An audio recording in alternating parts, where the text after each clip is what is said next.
in. Good afternoon, good morning, wherever you are. My name is Jared Wynn. I am the founder and director of Geometry Gurus SAT Prep. And today, what we're going to be going over is the most commonly asked digital SAT questions that parents have. Guys, I've been doing this for a while now, and before every single SAT, before every single school year, right, I get the same questions asked every single time. So the whole point of today's live stream is to make sure that everyone has a great idea of exactly what to do for your teen's SAT prep, right? And just go over the most common questions that I see a lot of students have, or not a lot of students, a lot of parents have, okay? So the first thing we want to go over is, hey, what is the difference between the digital SAT and the old paper SAT? Is it harder? Is it how you prep for it the same? Guys, there is essentially no difference between the way that you prepare for the digital SAT and the paper SAT. How do I know this? I know this because in March, which is when the first digital SAT was released, I had my paper SAT students do the digital SAT and their scores pretty much stayed exactly the same, okay, with no additional prep, okay? The only difference between the digital SAT and the paper SAT is that it is adaptive and it's taken on a computer. Don't let that scare you. All that means is that if you do better on the test, right, in the first module, then you just move on to a second module that's a little bit harder so that you can get a higher score, right? And obviously, if you don't do as well in the first module, then you're not going to be able to score as high as if you were to go in the second module. That's harder, okay? Everyone kind of knows that by now, but hands down, guys, if this still confuses you, let me put it this way. If your team is going to score 1,200 on the paper SAT, they are most likely going to score a 1,200 on the digital SAT as well. It's not really any different than where you're at the moment. Okay, so that's all in terms of that. Okay, now next question that I get a lot: when should I start prepping my teen for the SAT? This depends on how bad your teen is, to be honest with you, when they start out. Like, for example, a lot of my students, right, the ones that start out at 400, I would say they probably might need a year of prep. Okay, or 400 and 400, so 800, right? I would say they might need a year of prep. So depending on how bad your team starts out, I would suggest at least 6 months for solid prep. If you're starting a little bit higher, right, 3 to 6 months, you can probably get away with. But I think for bang for buck, hey, this is the amount, like bang for buck, like you're gonna get the most benefit out of this time is 3 to 6 months. That's typically how long you need to study for. Okay, but again, right, if your teen is scoring under under a 1,000, right, you'll probably need closer to a year, and you might need a little bit of additional support there. Okay, so that one's pretty straightforward. Now, the next question that I get a lot is, hey, what type of math does my team need to know for the SAT? As long as they're done with Algebra 2, they know all the math that they need to know. Okay, I would argue even that Algebra 1 and Geometry is enough for the majority of students as well. Okay, because Algebra 2 the Algebra 2 that's on the SAT and the trigonometry that's on the SAT, right, the very limited amount. Honestly, it builds upon the most basic Algebra 1 and Geometry concepts. Okay, so you don't need to finish Algebra 2 to get a good SAT score. I hear a lot of people saying that, right? But yeah, honestly, right, you don't need to wait until you're done with pre-calculus. Okay, don't make that mistake. A lot of people take pre-calculus junior year. That means that you have to, if you're gonna wait until you finish pre-calculus, then you're not gonna be able to finish the SAT until your senior year, and then at that time you're kind of out of luck, out of time. Okay, so absolutely, you want to make sure that, hey, at least finish Algebra 1 and Geometry, right? If you really want to be safe, then finish Algebra 2, but in my opinion, you don't really need to. Okay. Now, what score does my team need in order to get into a good college? That's a good question as well. Okay.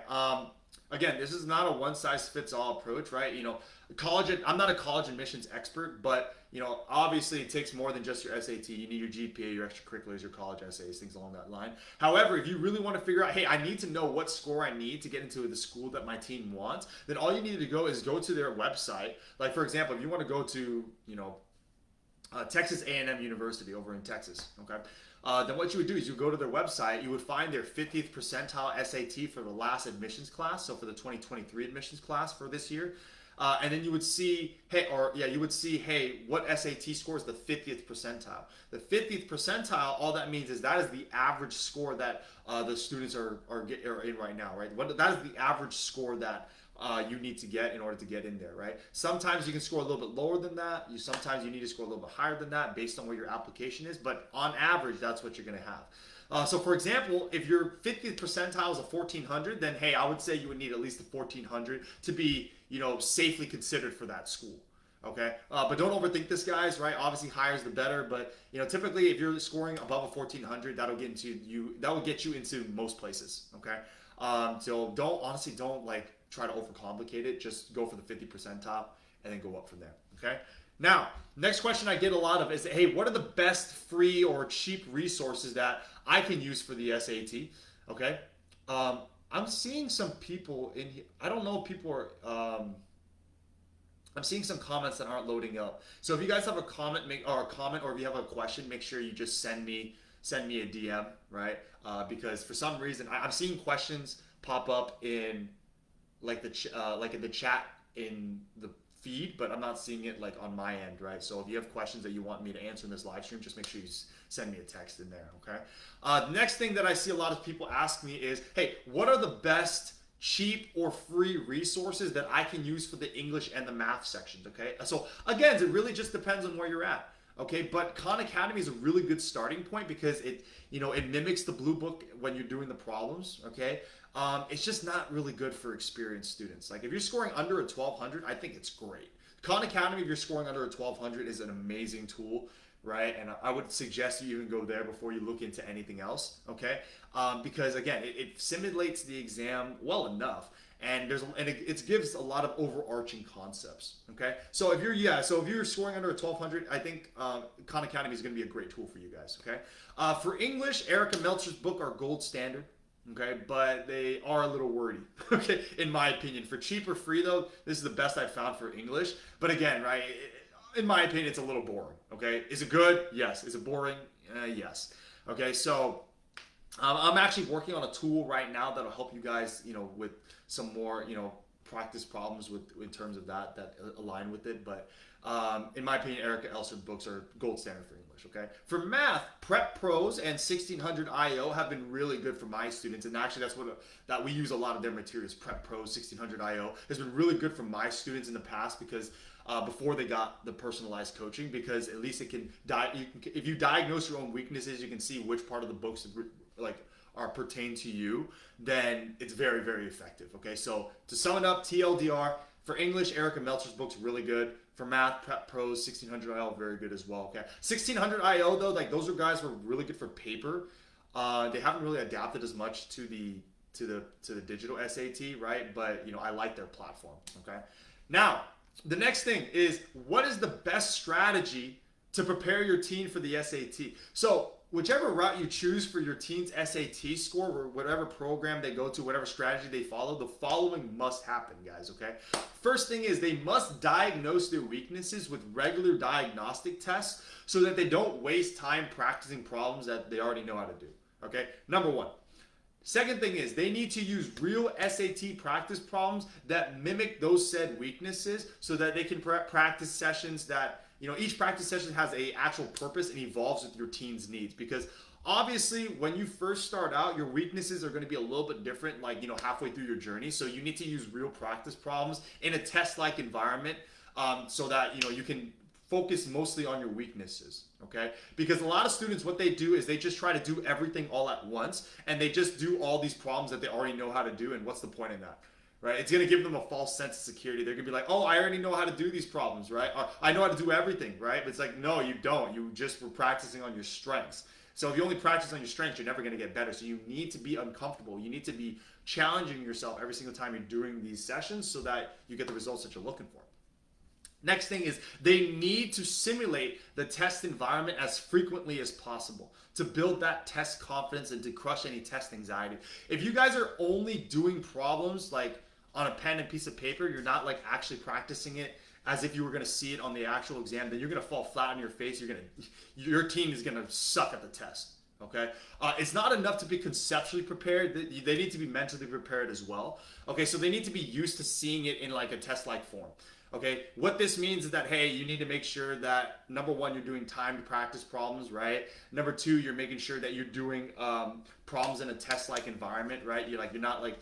When you're doing your homework, you're not like having the TV on, you don't have music on. You want to sit down for that 30 minutes to an hour a day actually working on your weaknesses, okay?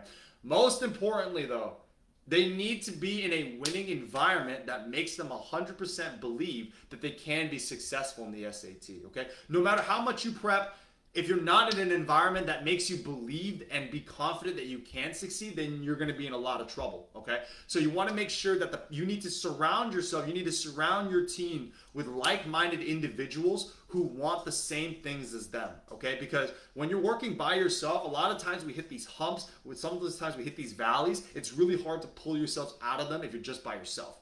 Okay, so you want to make sure that you are in an environment that people actually care about getting the score that they want. Okay, like you are who you hang out with, pretty much, right? That's pretty much what I mean by that. Okay, now the last thing I want to go over is probably a lot of the things that parents, they have this problem a lot. My teen is really good at school, but they're really bad at the SAT. Or my teen is really good at the Blue Book test, 1600 on the Blue Book test, but they're not good at the actual SAT. Okay, let's go over that. Let's go over the first thing. I have a few videos on this in my channel and in my Facebook group as well. So, and you can request them for me if you want, if you can't find the link. But this all comes down to this fact. Number one, school tests are way different than the SAT. Okay, and they test different things. School, pretty much, they teach you how to regurgitate information, and that's pretty much it. Okay, but they also incorporate homework and class participation into GPA. Sometimes homework and participation is 50% of your actual grade. Okay, so you could bomb a test and you can still get a B or an A. All right, so honestly, like that, and that people are wondering, hey, but the SAT, like, what the heck? No, the SAT doesn't roll like that. If you get it wrong, you get penalized for it. You only get higher scores if you get the question right. Okay, and again, the SAT also doesn't teach regurgitation. You have to think a certain way. Okay, so they're much different tests. Okay, so that's the number one thing. Okay, now the second thing is your team does not simulate the exam pressure well enough at home. You guys are practicing problems with the TV in the background, right? You're not timing yourself. You're not, in an environment where you actually need to, grind this stuff out. Right, a lot of students, they don't want to be doing problems, right, in a test-like environment. They don't want to be doing it in a timed environment, right, or in a different environment, and that's why they don't succeed. Okay, so it's very, very important that you change the environment that you're in right now to simulate the exam. Okay, and if you want, I can do more videos on that as well. Okay, well, that is pretty much it, guys. Well, and also Blue Book, guys. Blue Book is not the hardest test you can find. You need to be working on problems that are harder than the Blue Book and then working your way down. Okay, because if you practice harder tests, then you're eventually going to go, eventually when you take the SAT, you're like, oh, this is so easy. I've done this a million times. So you got to make sure that you're actually doing problems that are harder than the SAT. Okay, not too much where it's like it doesn't even make any sense to do them, but you want to make sure they're just hard enough where it's like, hey, like this is kind of what I'm going to get on the exam as well. All right. Guys, if you're looking for a streamlined approach to help increase your teen's SAT scores, go ahead and send me a DM or make sure you comment on this post, and I'll reach out to you, see if we are a good fit for each other, okay? But yes, guys, if you're looking for SAT help, please feel free to send me a DM. We've helped dozens of students, at this case, hundreds of students increase their SAT scores, so make sure you guys book in your call while you still can, because it's already October, all right? Have a great rest of your day. I'll talk to you guys all soon, all right? Peace.